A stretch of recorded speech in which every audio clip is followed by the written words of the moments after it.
सत्य का पवित्र शास्त्र नवंबर दिनांक 19। हम यहोवा का आसरा देखते आए हैं, वह हमारा सहायक और हमारी ढाल ठहरा है। भजन संहिता 33 का 20 पद। प्रभु यहोवा पर आसरा रखने वालों को यह विश्वास करना चाहिए कि परमेश्वर उनकी सारी आवश्यकता को पूरा करने के लिए विश्वास योग्य और सामर्थ्यवान परमेश्वर है। उन्हें यह पूरा विश्वास और आशा रखना चाहिए कि उनकी हर एक बात में परमेश्वर उनकी सहायता करेगा और वे कभी भी छोड़े या त्यागे नहीं जाएंगे। उदाहरण के लिए भजनकार ऐसे समुद्री जीवों का वर्णन करता है जो यहोवा पर आसरा रखते हैं और वे कभी भी भूखे नहीं रह जाते हैं। भजन संहिता 104 का 24 से 28 पद। हे यहोवा, तेरे काम अनगिनत हैं, इन सब वस्तुओं को तूने बुद्धि से बनाया है। पृथ्वी तेरी सम्मति से परिपूर्ण है। इसी प्रकार समुद्र बड़ा और बहुत ही चौड़ा है और उसमें अनगिनत जलचर जीव जंतु, क्या छोटे क्या बड़े, भरे पड़े हैं। उसमें जहाज भी आते जाते हैं और लिव्यातान भी, जिसे तूने वहां खेलने के लिए बनाया है।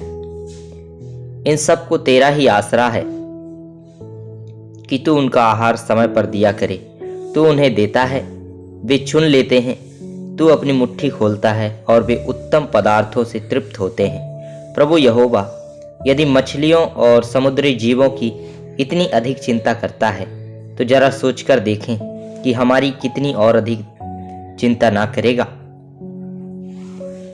प्रेरित पतरस सताए हुए विश्वासियों को यह सुंदर आश्वासन की बातें लिखता है। पहला पतरस 5 अध्याय का 7 पद। और अपनी सारी चिंता उसी पर डाल दो, क्योंकि उसको तुम्हारा ध्यान है। पवित्र शास्त्र बाइबल यह सच्चाई को लगातार दोहराती रहती है कि परमेश्वर ने पूर्व काल में क्या क्या आश्चर्य काम किए हैं, जिससे हर पीढ़ी के लोगों को प्रभु यहोवा की विश्वास योग्यता और सामर्थ्य का अचूक परिचय मिलता है और उसी के द्वारा यह विश्वास का जीवन फैलता और बढ़ता जाता है। भजन संहिता 78 का 3 से 7 पद। जिन बातों को हमने सुना और जान लिया और हमारे बाप दादों ने हमसे वर्णन किया है, उन्हें हम उनकी संतान से गुप्त न रखेंगे, परंतु होनहार पीढ़ी के लोगों से यहोवा का गुणानुवाद और उसकी सामर्थ और आश्चर्य कर्मों का वर्णन करेंगे।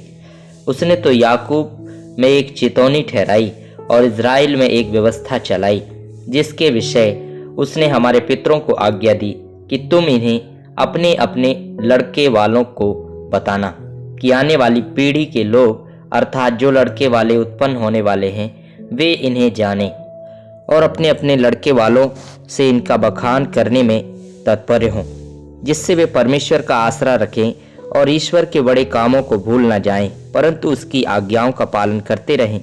इसलिए परमेश्वर के दास हमेशा कहते हैं कि बाइबल पढ़ो, और वो भी नियमित रीति से प्रतिदिन पढ़ना है।